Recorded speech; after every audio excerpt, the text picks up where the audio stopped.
you are in the world is a great day to be alive. And I am so thrilled to be with two special guests today.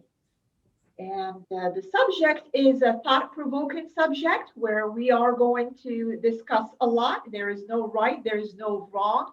It's just ideas that we will put out there for you, the listener, the viewer, to take some of it or all of it and do your research and maybe come up with a solution.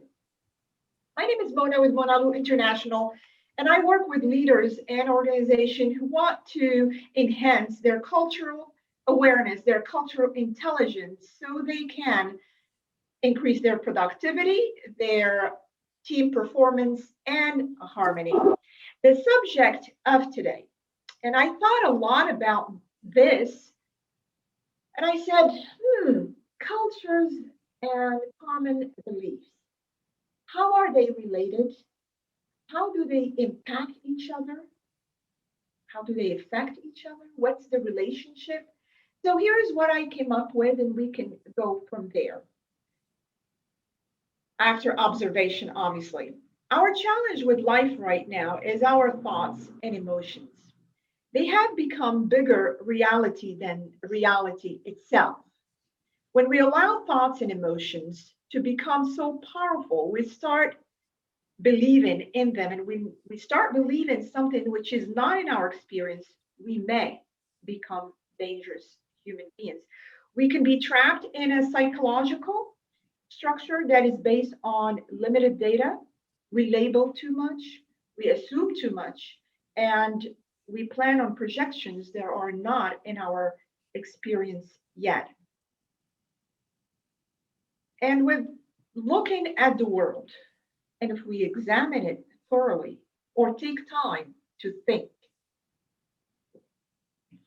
if we really take time to think, we are going to notice that all the conflicts in the world are one man's beliefs versus another man's beliefs. Not so much good versus evil like it is or has been projected. This can have a double-edged sword. It can be in a good way and it can be in a bad way. And I was thinking of what can I use for, we'll start with the bad one.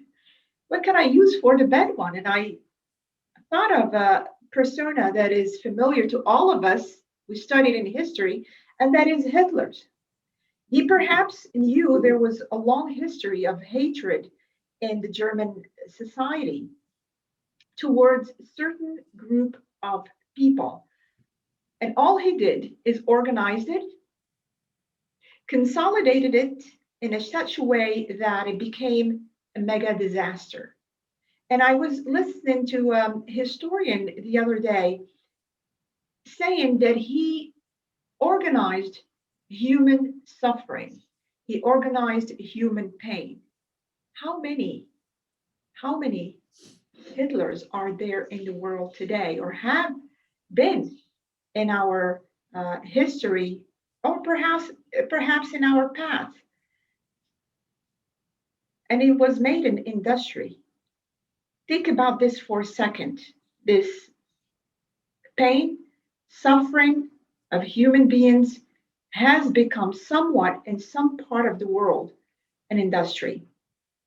The person of Hitler can be born just about anywhere, and the culture of hatred, the culture of disliking people that are not like you, like me, is so rooted in societies. So we look at consequences and we say aftermath, after the disaster, after the pain, after the suffering, oh my God, what happened? But the consequences are not what we should be really studying or talking about, rather the thoughts and emotions, processes that led to that consequences or those consequences. So this is a bad example, but we also have good examples like Martin Luther King acted on his emotions and thoughts and helped free up mankind or a certain group of people, at least in the history of the United States, from freedom from enslavement. We have Mother Teresa. We have Nelson Mandela. We have so many that we know of and we don't know of. So the subject, cultures and common beliefs, are the topic of today's discussion. And with me to discuss this, two people that I respect and admire. I have Khadijah Tutu. Khadijah Tutu is highly sought after, certified Les Brown motivational speaker, podcast host of Entrance You, author of My Thoughts Are Dangerous, cultural empowerment mindset coach, and international educator. She is most known for bringing cultural awareness to social connections. She has worked with over 30,000 people worldwide, teaching concept driven prospectus and providing the tools to accept international mindedness. She has 21 years of experience in education, specializing in early literacy instruction, where she accelerates student progress and takes them from no knowledge of the English language to reading in less than 9 months, and continues to be a voice for those in communities and environments whose perspectives are not heard. Coming all the way from Virginia, let us welcome Khadijah Tutu. Hi, Khadijah. Hey, how are you? I am doing fine. By the way, Khadijah Tutu is so dear to me, and I can tell you why. Khadijah is the name of my aunt. One of Uh, my aunts is Khadijah, and Tutu is actually a name we call another aunt whose name is Turia, but we call her Tutu. So you're two aunts in one, Khadijah Tutu. I will take it. I will take it. I like that. We have the wonderful Mario Leduc. And you know what I'm going to do? I am going to let Mario introduce himself. Go ahead, Mario. Well, thank you very much. I have the pleasure of being with two amazing women on the International Day of Women, and I want to say thank you for allowing me to be part of this discussion. My background is about 30 years. I began in social work, community development. I've been doing advocacy for different groups. I've done conferences on advocacy. And I'm also Canadian, Acadian, and immigrant to Mexico as well in the past 6 years. Very proud of being adopted and adopting this amazing culture into my life. And basically, what I'm here for is to discuss. My background is in choice theory, in emotional fitness, and how do we listen to ourselves? Awesome. And then how can we also listen to the story of others as well and come to a point of saying, what can we learn from each other, even without trying to convince the other person that our truth is necessarily good for them and vice versa. Absolutely. And this is very much something that I've learned in feminism years and years ago in the feminist approach. And I truly believe in. So I want to do another reference to this amazing day that celebrates women. And thank you for allowing me as a man to be part of this podcast that is happening today. Oh, thank you so much, Mario. Glad to have you. So going back to our topic, now we're really opening the floor just for a lot of discussions, a lot of ideas. How does culture and common belief impact growth, harmony, and performance? Khadijah, I know you have a lot to say about this. I was gonna let Mario go first. I was gonna let Mario go. Oh my! And No, he's no, gonna no. tell you let Khadijah go first. No, Khadijah, no.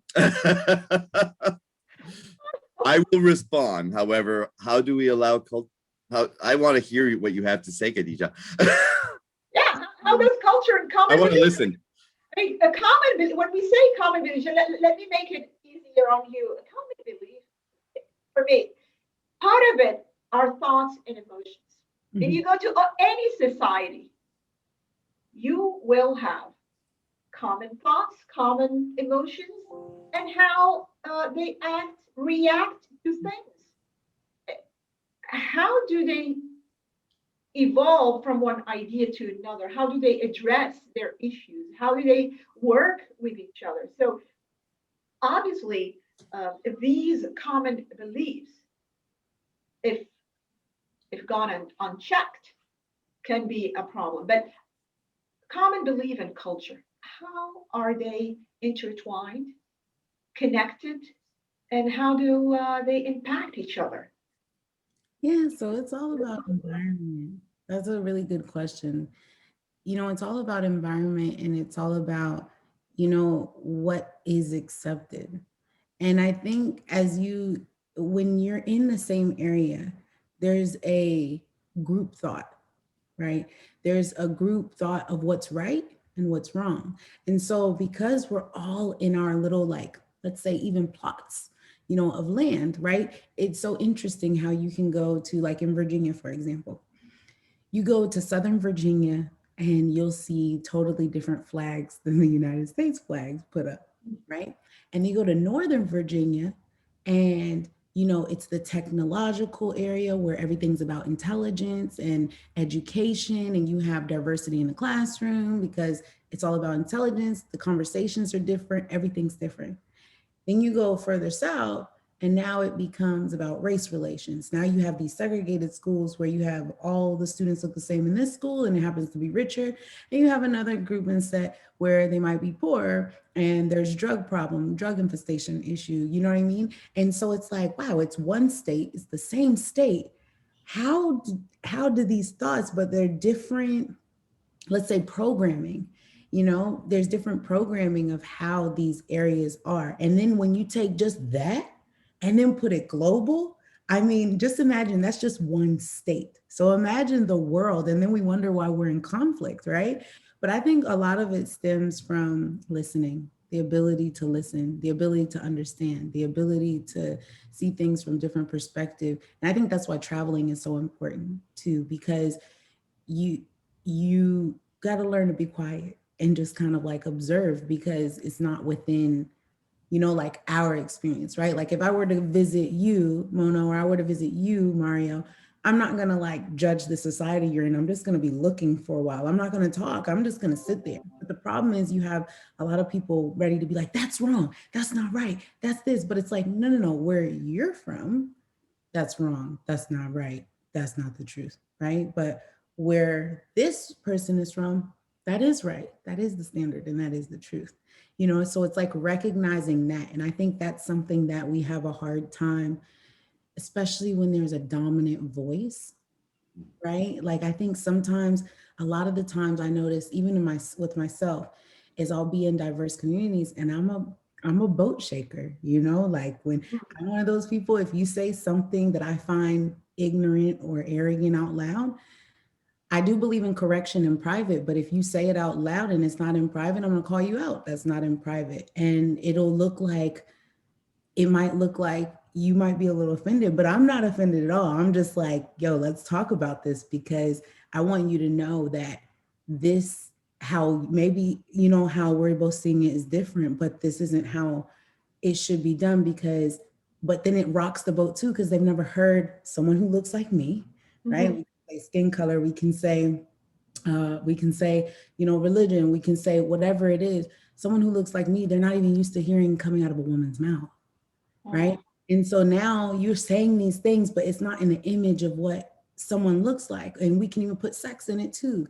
So now you have this Black Muslim woman, the three biggest threats of the world, saying some stuff that you've never heard. And so it's like that foreign voice that you might know is right, but you're not accustomed to hearing it. You know what I mean? So either you're going to get two things. You're going to get huge opposition, or you're going to get a huge like embrace. And I think that's one of the things, is like recognizing those two, but like still functioning within that like understanding and perspective. Oh, that's very interesting. Before I go to Mario, just a quick question, Khadijah. Has anyone ever told you, who are you to be telling me what you're telling me? Have they ever said that? I'm not sure if I've allowed them that opportunity. Uh-huh. Uh-huh. Okay. Okay. I just wanted to I know. love hearing that. Maybe they've tried, like I think there's like maybe not in those words, like I'll get that who are you, but I think for me, I don't care so much because Uh-huh. I know that my voice is needed. And so that's why I always say, if you don't want your boat to be rocked, don't invite me to nothing because I'm there to flip the ship over if something's not, I'm not a boat rocker. They're like, "Oh, you rock the boat." I'm like, oh, no, I'm not going to rock it. I'm going to flip it over. It's okay. We're all going to, you ready to swim? Can you swim? Because it's like, you have to, and you have to not care because if you care, then it's like you're allowing someone else's truth to be more important than yours. And it's not about Uh-huh. arguing and getting into some type of dispute, but it's putting that truth on the table. You Uh-huh. don't invite me to the table, but I am going to put this on the table. Uh-huh. Like I have my own table, so I'm not worried. Like I think that's the thing is like when you have your own table and you've created your own table, you get invited to others' table, it's like, okay, here's what I have. But if it's like, no, that's not it. It's like, okay, well, I'm gonna drop this off and I'll go back to my table. And if you want more, my table's over here. So Awesome. Awesome. That's good. All right, Mario, we are back to you on the same questions. And you can take it from where she left it, or uh, share with us your thoughts on the connection of beliefs, common beliefs, and cultures. How do they impact each other? And obviously, we're talking about growth, Mhm. harmony, and productivity. he's a genius, so don't let him fool you. Khadijah, I like what I heard, and I like it for two reasons. One is it's coming from you, and I'm actually learning something. And the other day when we first started discussing this, we were talking about one or all, the voice of one or the voice of all, and that's where this discussion began. It's like I like the fact you've going into somebody else's home, because that's actually one of the things that Mona and I were discussing last night. In Mexico, I am in somebody else's home. I can have an opinion. However, it is not where I was born. I'm not there to criticize. I'm there to enjoy. And if I'm there, it's because I enjoy it. But sometimes I may not always be in agreement. But I do have to have a certain respect that I'm in somebody else's home and somebody else. And even though I'm adopting this country, I'm still in somebody else's culture, and I'm there because I enjoy it. I'm not there to change it. And I want to hear you out first because it's about hearing each other, learning from each other. Doesn't matter if you have the same opinion as I do. At the end, maybe I'll change because I've heard something different. And I don't necessarily believe, and maybe at the end of this, maybe I will. I don't know. I told Mona last night, I don't have any answers, and I'm not coming into this with an answer or a message in particular, except listening. I'm hearing you as someone who lives in multiple different environments, adapting yourself to those environments, and I'm learning. Wow, I'm from Canada. You're from your neighbor, several thousand kilometers away. Mhm. And we often believe that our two cultures are fairly similar, and they are. However, we do have some differences. I can learn from you. And I think when we're coming to this table, as you had mentioned, is having supper together, um, sharing what your favorite meal is, mine as well, and why it's important. Not just sharing the meal, but why is it important? Why do you believe this? Why is it important to you? And then oh, wow, maybe I can apply this. Or I may actually decide at the end, it doesn't apply to me. It doesn't serve me. Uh, and I was reading something by a man by the name of Warren Redman. He's the founder of Emotional Fitness on monoatheism. Uh-huh. And very interesting. I have to read it at least 3 more times to capture everything that this man has to offer in just this. And what I'm learning is this is what works for him. Mhm. I chose agnosticism, that's just me, because I studied religion. That was, and I did my education was in psychology and philosophy and so forth, and one of them was religion. And I chose agnosticism in order to be able to say, I am not intelligent enough to know what's out there. And how do I respect others in being different than me? Then with choice theory, how do we understand life? And that's Glasser's work, and we can go into that at another time, but it's a matter of you believe because of your own life experience in a different way, and you're always working towards accomplishing your ideal world in your 5 basic needs. And then if we listen to each other with emotional fitness, and I listen to you, I can either learn from you, learn from myself. It doesn't mean I'm going to have the answers. I'm going to be as how shall I put it? Not having any more answers than you did or I did at the beginning, but hopefully we'll evolve. Mhm. And as humankind, we move forward through this listening to each other.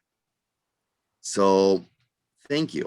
I'm hearing someone that is of a different color than me, of a different gender than me, and I don't have those experiences.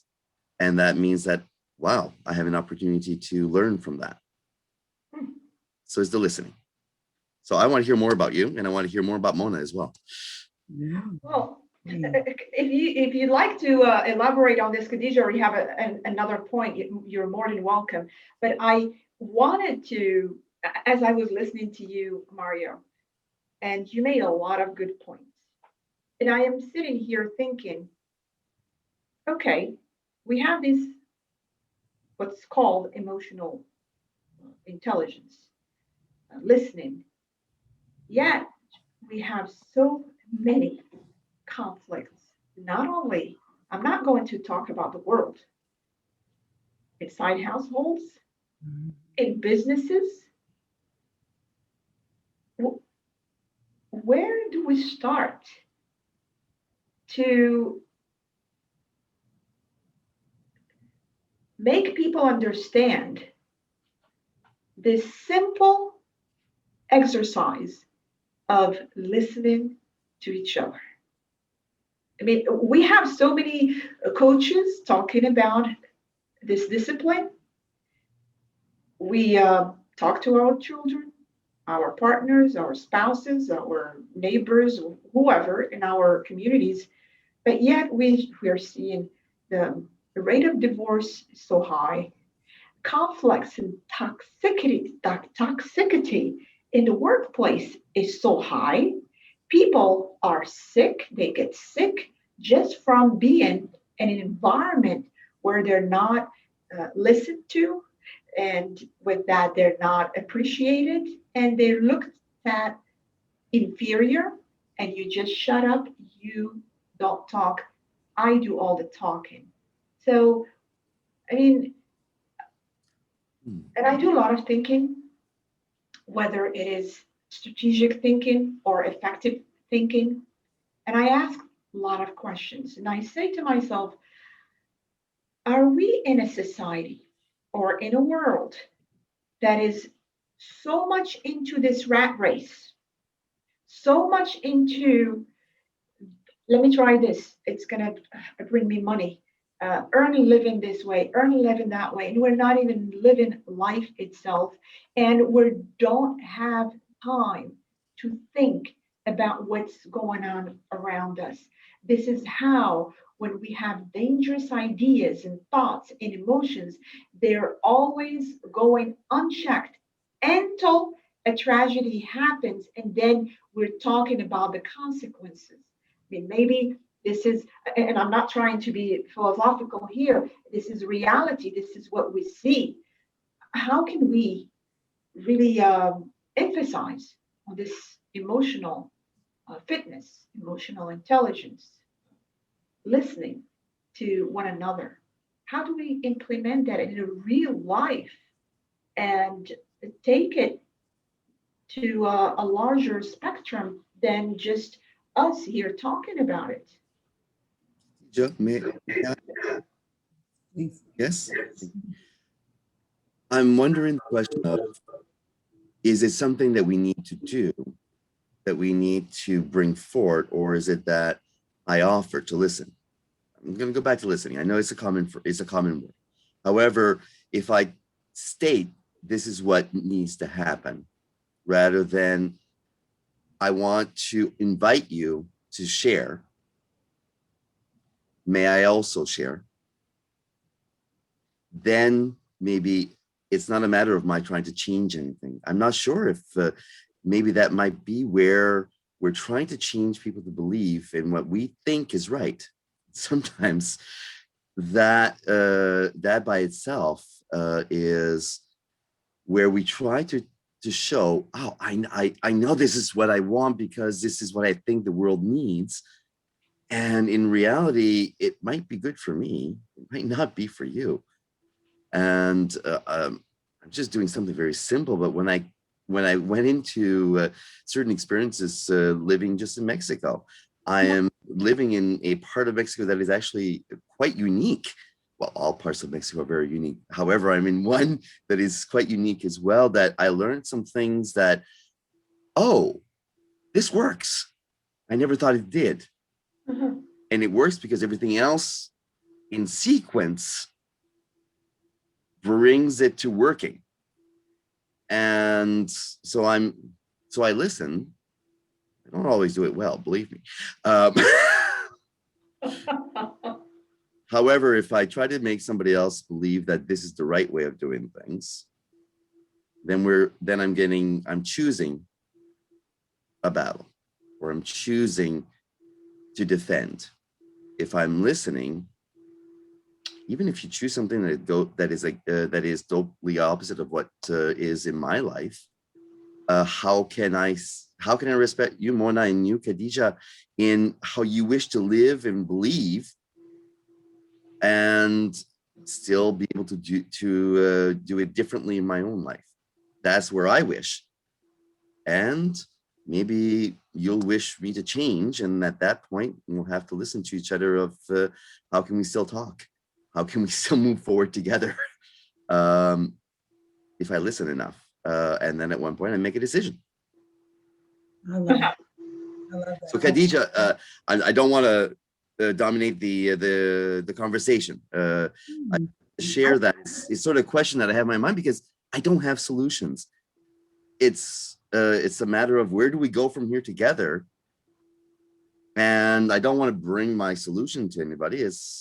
I want to learn more, and I may not end this finish today with any solutions, but I hopefully become a little smarter, maybe, hopefully.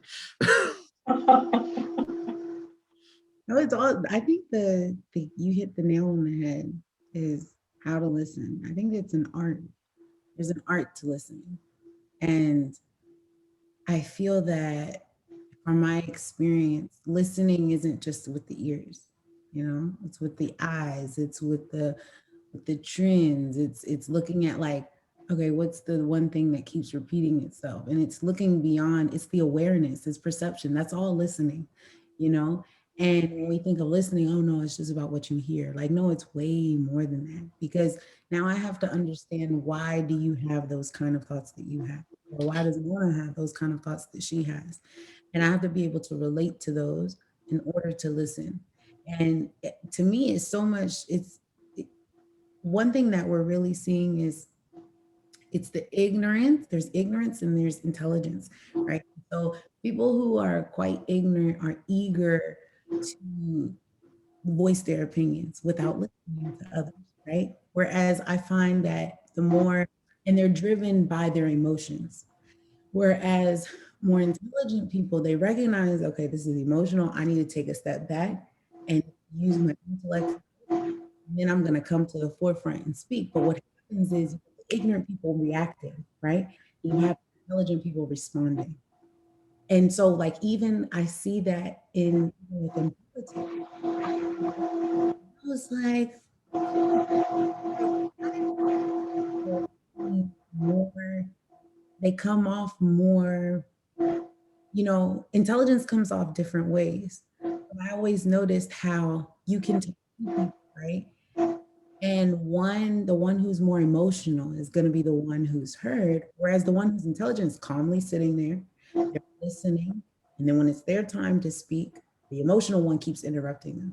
Emotional keeps into their feelings, and they lack that emotional intelligence. And I say that because I was one of them at one point in time. Like the older I get, I'm like opposite of what I used to be. And, I would sit there and I was like, oh my gosh, like I'd have this, like, it was like fire coming out of my chest that I just needed to say it. And the more that I increase my knowledge, increase what I know, increase and decide to listen to someone else, then I can understand where they're coming from. And I find that a lot of the times, even in disagreement, it's just a different idea to get to the same solution. Right. And so one of the things that I realized was going back to when Mona introduced this and she was talking about Hitler, right? And in my mind, I was like, Leopold II of Belgium did way more damage than what Hitler did. So Hitler, he killed like 10 million, Jewish people. Leopold II of Belgium killed 15 million Africans. But then it comes to who's telling the story, whose voice is being heard, who is the dominant voice. And that dominant voice is who has the power. Mhm. And in relating those two, it's like both are terrible acts, but who got justice? Who gets justice? Who's more known? You know what I mean? And that's where the society and the importance, I believe, in listening comes in, because it's like, well, we fought for them. How do we fight for them? You know what I mean? And do we fight for them? And I think, do we even have this knowledge of that? Right. And so I can't complain about something that someone I know who can help isn't helping, but they lack the knowledge to. Right. And so a lot of the times, even with some of my friends, if I were to get mad about every little thing, I mean, they're not little things sometimes, but if I were to get mad about every little thing, I can't be as effective getting in my emotions. Like I was fired when I became Muslim, I was fired from my job. And that's something I don't tell a lot of people, but I was fired and I was like, wait, but I'm the same person. The only difference is I'm covering up. So why is it when I wore booty shorts, showing everything, and now I'm covering myself up, there's a problem, you know? And for me, that was my perspective. They were like, well, we want you to take that off. And I was like, no, I'm not doing that, And then I realized there is a stereotype or a group thought about this, but that group thought has nothing to do with me. And it has everything to do with what's been projected, what's the narrative, what's the story. And I might not have the power, right? So a lot of the times I think attitude is associated with power. And it's just like, well, people might have, let's say, a bad attitude because this certain people or this group might have power that they don't have. And it's like, it doesn't matter if I'm peaceful, it doesn't matter if I'm violent, right? We see both, let's say Martin Luther King and Malcolm X, right? You have nonviolent versus violent. FBI, CIA kill both. So it doesn't, for some people, it doesn't matter what the power looks like, if hate is there, it is going to be what it is. But it's like, how do you respond when you keep hitting that wall? You know what I mean? And so it's like, I'm all about unity because I recognize the power in unity. I recognize that, and not just uniting on a thought, but I believe we exist in a certain consciousness. And if we can all be conscious, like what Mario was talking about, of that, having that let's say coexisting, right? Like you can be atheist, you can be agnostic, you can be whatever you want to be. You can be, whoever. And I don't care as long as we respect each other. I'm going to respect you. And if I say anything offensive, I would hope that you would say something to me to say, hey, that's not how it's done here, or that's not how, and it's not even, I wouldn't even call it correction, it's just making me aware of certain things. Because now I know from this point forward, oh, this person doesn't like this. Okay, this is a cultural thing, because now you're increasing my intelligence. So it's really looking out for each other. You know, because if you don't tell me something, you're setting me up for failure. Now I'm walking around looking like a fool everywhere I go when you could have just said something and then I would know, I wouldn't take it offensive. So we have this ego, like this ego. I don't want to correct them, or I do want to correct. Like, it's like, no, like if it's not right here in this place and time, like let them know. And I think that's part of being an educator in the classroom, because I nip stuff in the butt. And sometimes it comes out in society too. And I get impatient with adults because I'm like, why these third graders get it, but this 37-year-old can't get it, you know? So it's like in a classroom, it's the same thing. If a child does something wrong, you can't hold them accountable unless you told them that it was wrong. Yeah, sure, they might have common sense, but common sense ain't so common in different cultures, right? Like I used to wonder in China, why do they all group around in order instead of making a line? That's something very cultural. Like they would rather be like, hey, over here, right? Versus just standing in a line, going one by one. They would rather get in a group, get in a circle, and then I don't even know how the order works, but you're somehow fighting to the front, you know? But that's just their culture because that's what makes sense there. So Nice. There's a lot of things that a lot of things that you have mentioned, Khadijah. So many things that if we divide them into subjects, we'll be talking all day. Um, a lot. Very, very interesting. Do you want to add something, Mario, on what she elaborated on? Well, actually, I'd like to actually, after all of this, have a 2 to 3 hour conversation with Khadijah. What is common sense? I can't pick out of everything that you've just mentioned all of the things that we could discuss, but one is, what is common sense? In each of our own cultures is simply what we believe to be true, that works for us, and common sense is not the same for everyone. That I found very interesting. But I'm going to go on to something else that you mentioned, and it's listening and being and sharing what you believe so that the other person actually knows. So if you approach me and that you approach me in a way of saying my name in a way that I prefer otherwise, how do you know that it is offensive for me if I don't tell you? And if you are willing to listen, I'm going to go back to it. And I'm going to go a little bit more into listening in a moment, if you permit me. Yeah. But I need to express myself. I need to share what my own opinions are. If something is so that I can be respected and I can feel my own needs. And as human beings, one of the things is that we view the world according to our 6 senses. Choice theory says 5. However, I truly believe in the energy, or in whichever way others believe that energy is expressed in their own spirituality. But there's 6. And then we view it against the other filter, which is, do we know this? And what experience does it have? And from there, the same object, the same experience can have a totally different meaning for you and I. And then it's measured against our ideal world to see, is this positive? Is it bringing me closer to filling my 5 basic needs? That's just listening to myself, not even starting to listen to somebody else. But at that point, it's a matter of, this experience that is totally different for you will have a different impact, and I may wish it. So I'm seeing chocolate, I'm seeing something that's simple, and I'm seeing ice cream, and I'm saying, yeah. And then I have this jolt of, I want it.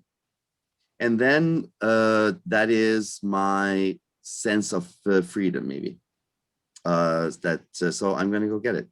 Now, in the real world of you and I, if you listen to me and that we have a conversation together, and that we have an experience that is you taking the time to recognize my feeling of recognition and belonging is being met. Mm. And at that point, I've actually, if I don't express what that means to you, can I just see your reaction? If I didn't express it, and that's why I want to be that I'm in agreement with you, Khadijah, is if I didn't tell you that this was my basic need, I have a responsibility to tell you. Now, at least in the workforce, as Mona is mentioning, or in any other sense, whether that's important to you or not, at least you know it is for me, and we can begin a mutual respect. You mentioned that you were Muslim, and I got the sense that possibly through that you may not have been before. Right. And oh wow, tell me a little bit more about that, because this is not simply that you were, as me, I was born into a Christian Catholic family, as most Acadians are. And I chose to agnosticism, which is atheism, agnosticism, and atheism, just for definition purposes. And I chose it for a reason, because of my basic needs. You chose being Muslim because it meant something. There was something about it. So right now, whether I choose to believe in Allah or I choose to believe in other customs, and I'm not even going to go into the more sensitive things that we've discussed over the past few years, but if I can listen to why is it important to you? Mm-hmm. Does it matter if I become Muslim? Can I not enjoy it? Wow, that's a different perception. No, it won't work for me. However, for you, yeah, now I'm going to encourage you in some of the practices that are important to you so that I can be supportive of you. And maybe I'll change some of my own in different other ways in order to become a better human being as well, and rejoin my humanity, as how the three of us met. And I'm just going to put a little plug in there for the book that's coming out. Yeah. You better plug that. Oh yeah. But we came together in one person saying the one, and then the differences that we have. I love the differences. I enjoy hearing that you're Muslim, and that that even though I'm not, why? And I want to hear more about it. And it doesn't mean I have to believe the same thing. And that's where, when Mona and I were discussing, it's maybe it's not about promoting a certain thing, but I do believe in listening, and I'm actually pushing that as well. So there's always, where's that tug? That's where I don't have an answer. But I love what you're saying in, I need to listen and express who I am to the other person.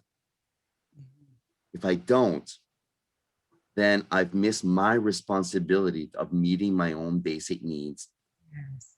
In my ideal world of what is my ideal world, even though it's not yours.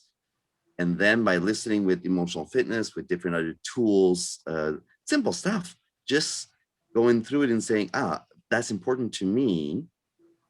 And is it important to you? And if it's different, why is it important to you? And then maybe we can come to common ground, and maybe we can simply come to a point of avoiding certain subjects, maybe.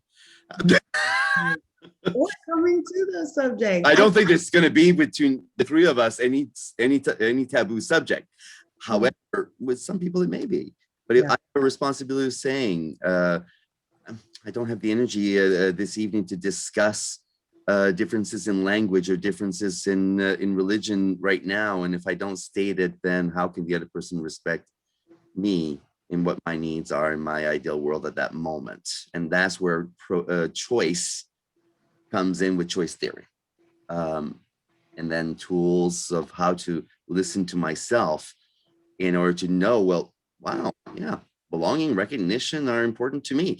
And in the workforce, Mona, you mentioned that, and I love it, because business wise, and I did training on this before, an employee or a staff member or a team member, depending on what the person chooses, they have a responsibility to say, I don't want to just be told that I'm doing well. I want freedom to do things differently, and then I'm going to feel much better in my work environment and part of your team.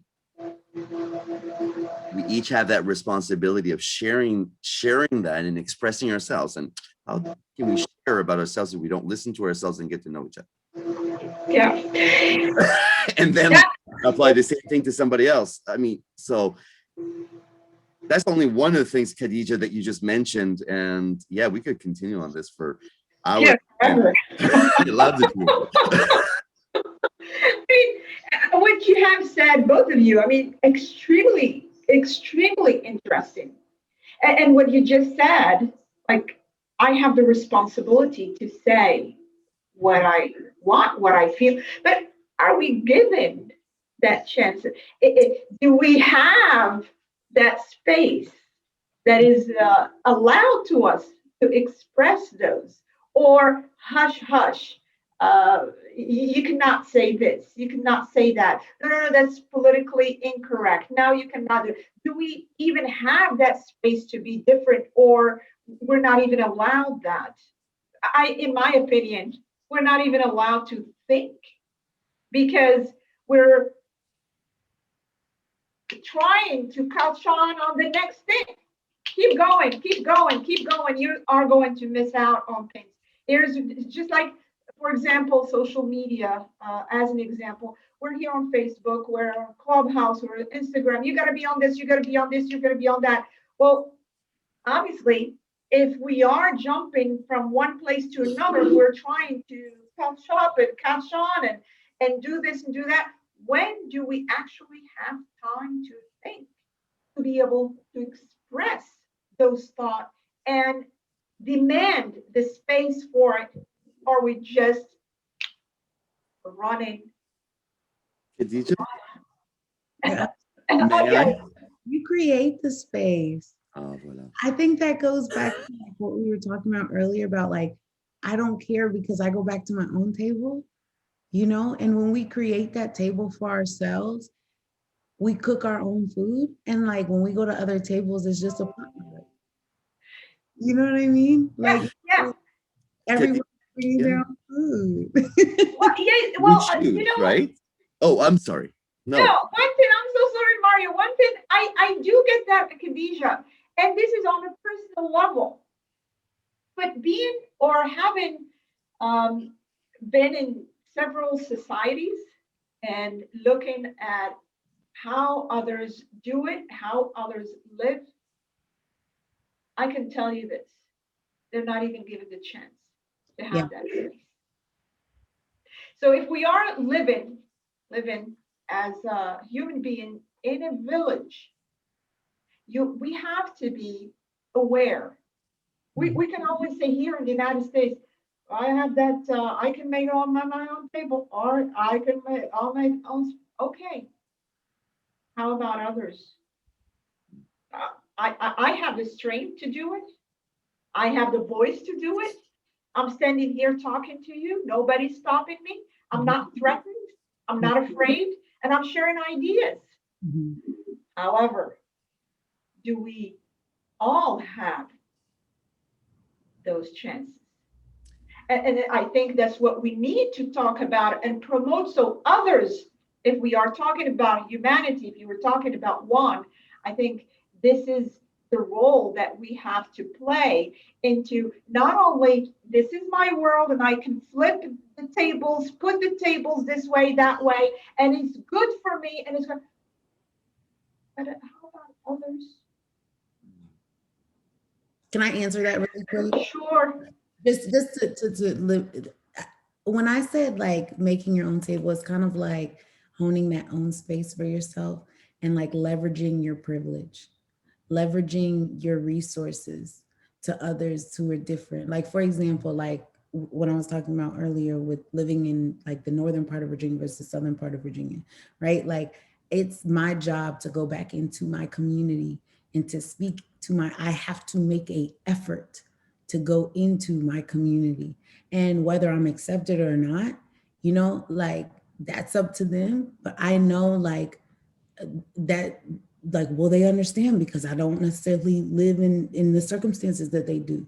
And that was a big worry at first. But what I realized was, no, they like seeing whatever that definition of success is, right? They like seeing, they like, and that's why I say like voice for the voiceless is like, how do we leverage our voices based on all the people that stand behind us, based on all the stories that we've heard?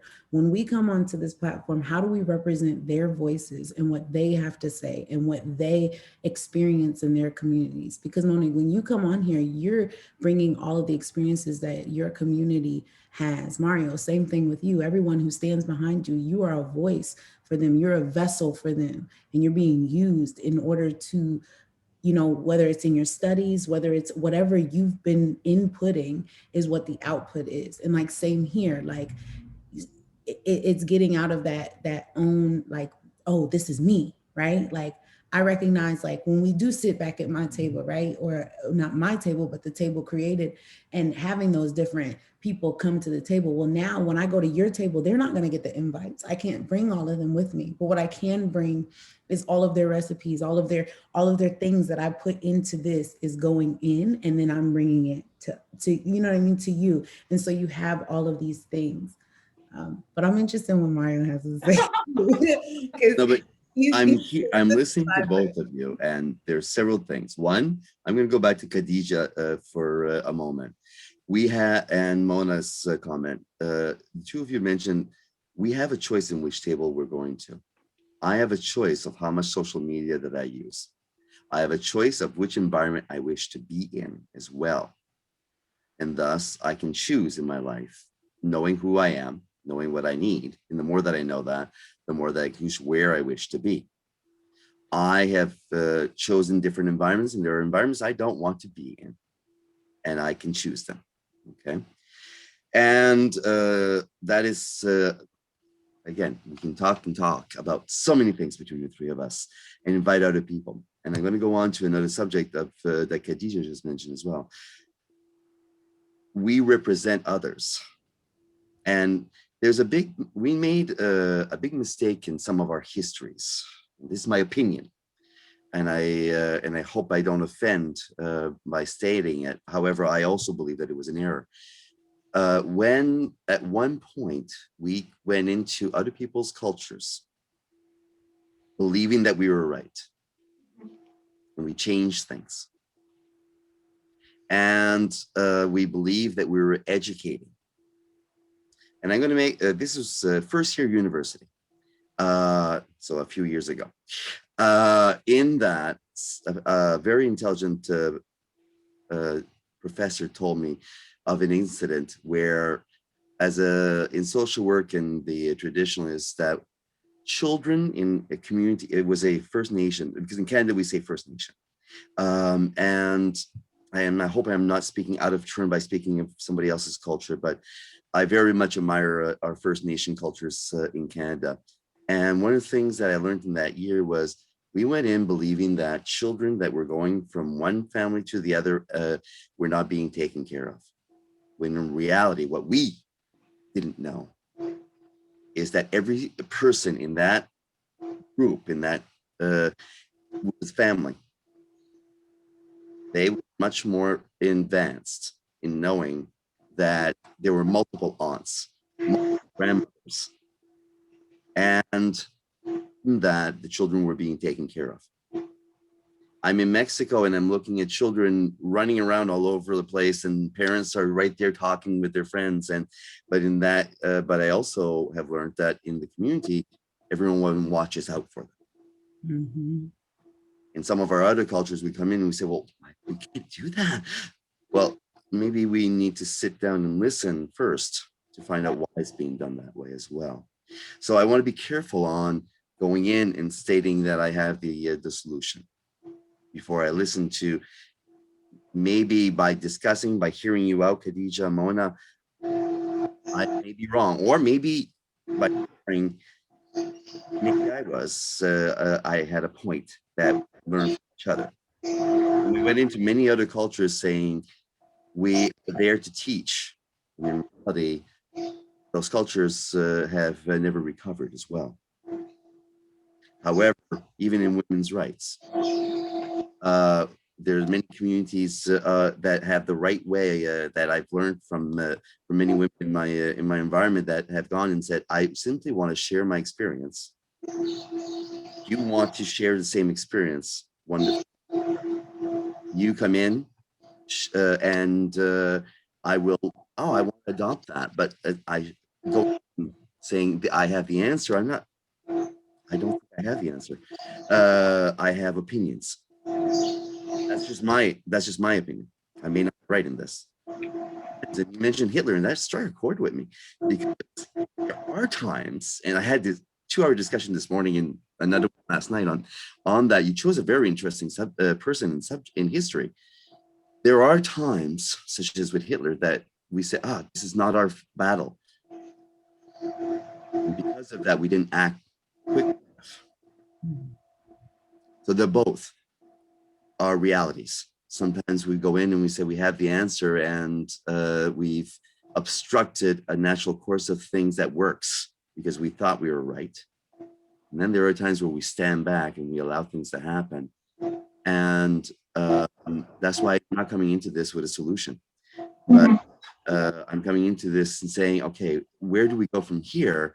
I simply want to actually listen to the both of you or to others, and maybe I'll grow a little bit through this discussion. And actually I have.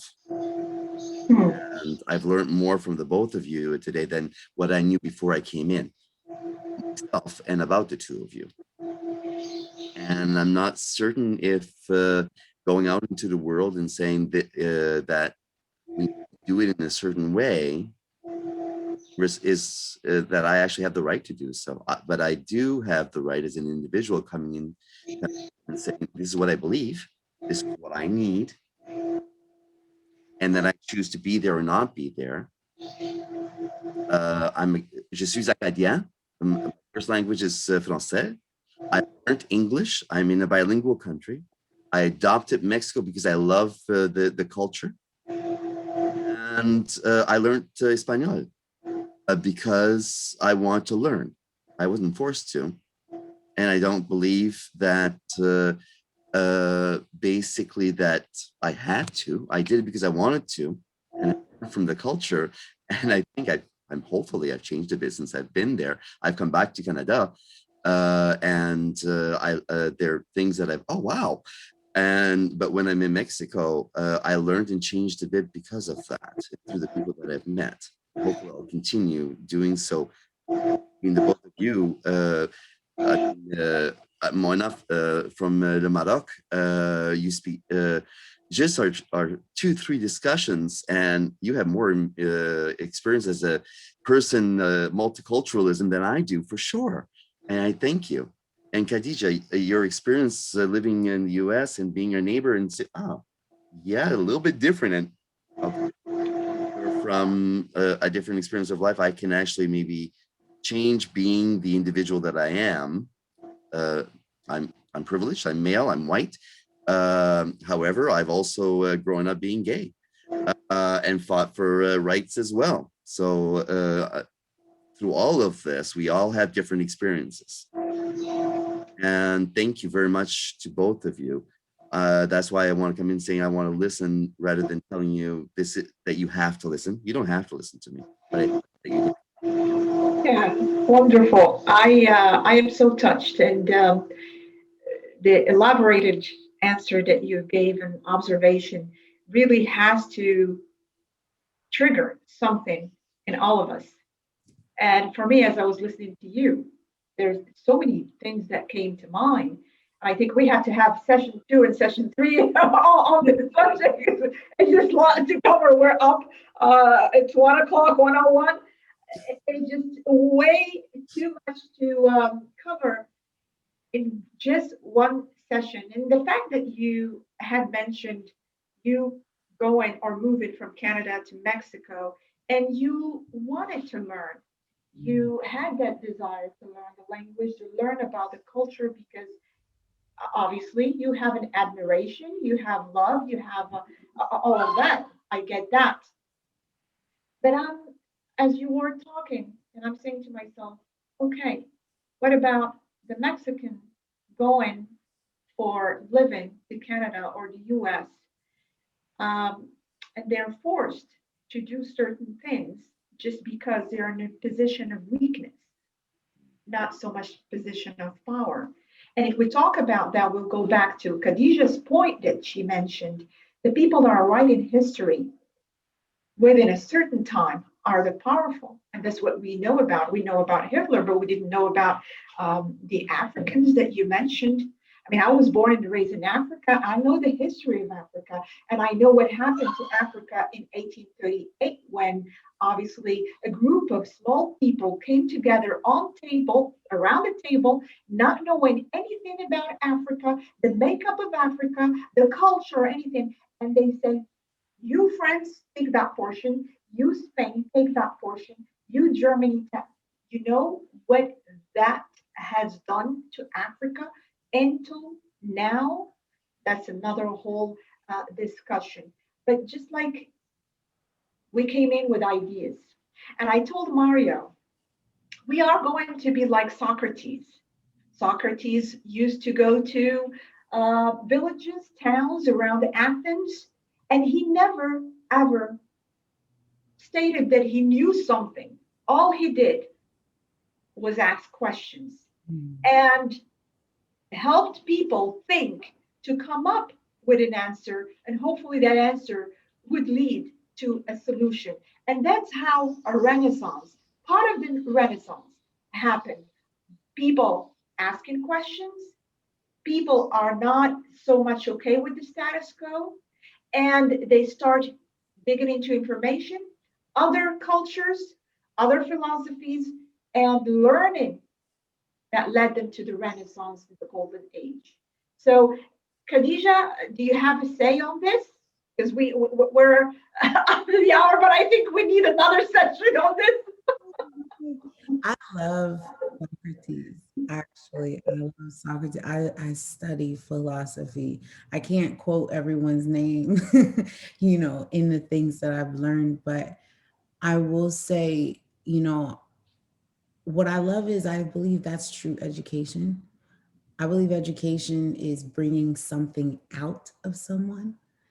And it's not through me feeding you information, but it's me allowing you to reflect what's within you and what experiences that you have in order to bring that out. And I think that's totally important. Like a lot of teachers, I'm just going to go to education just for a second, just because that's where a lot of my experience is. But in the classroom, a lot of the times they're like, children want this, children want that. Well, like, has anybody talked to the children? Who spoke to them? I spoke to them. And a lot of the times people be like, wow, your programs are so amazing. You do such a great job. And I'm like, y'all, you know why it was so great? Because I talked to my students and I asked them what they wanted to do. And so they make me look great, but really it was their idea. They put it together and I let them do everything and be on the forefront. So then when people see me, they're like, wow, Khadijah, you're a genius. And I'm like, no, my children are a genius and I'm allowing them to follow their passion. So it's like, goes back to listening.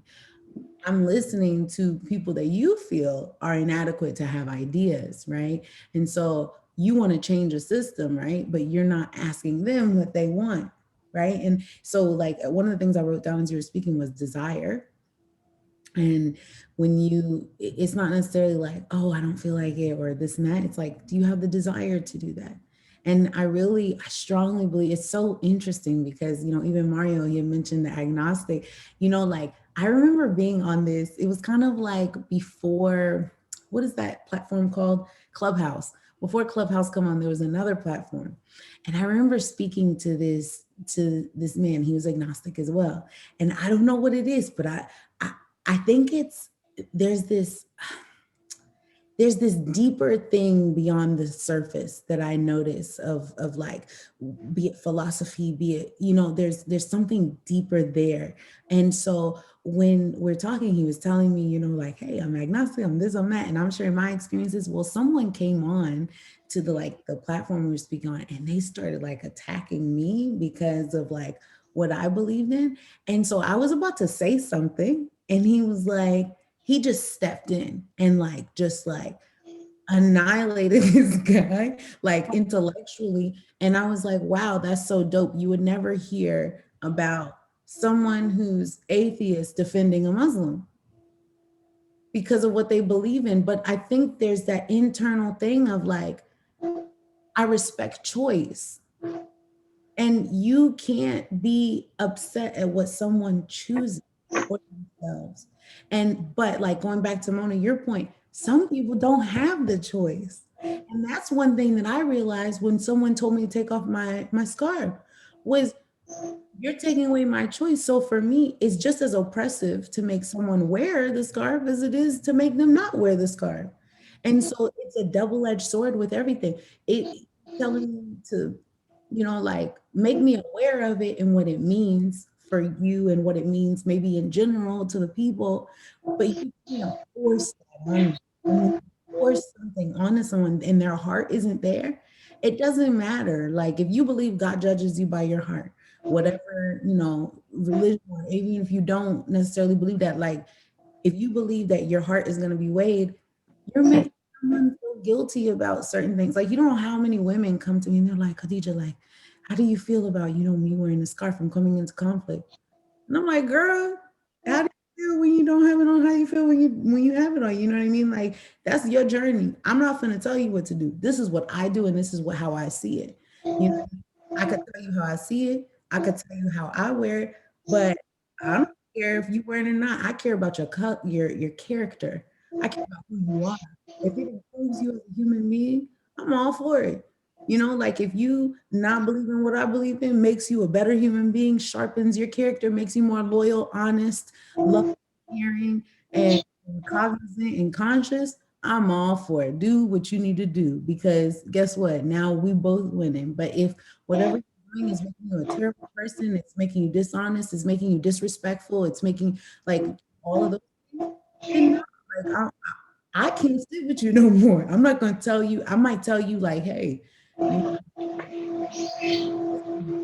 me, but if this is what you're gonna do, just know I gotta exit because because at the same time, I'm not gonna tell you what to do and what not to do. You have limited access to me now because I can't get down with what you're doing. Recognizing that, but like some people don't have that choice, and I think that's where when Mario was talking and he said, what did he say? When he was talking about, I was taking notes. When he was talking about like, oh, no, I don't know where it is on my list, but basically he was saying something along the lines of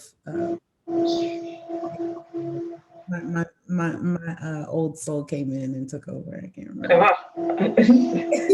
That's why I say we have to have a part two. I know time is elapsing. You all have things to do. It's been a wonderful, really wonderful having you, and I hope we can have these discussions again, and obviously invite other people to share what they have in their thoughts, their mind, and experiences in life. And I will say this: there is no good way to be. There is a human way to be. And I will end with a thought that is really a question to all of us. Why cannot we be sincere enough to simply see whatever we do not know as we do not know? With that, I end today's session, and I really enjoyed it. I hope you did as well.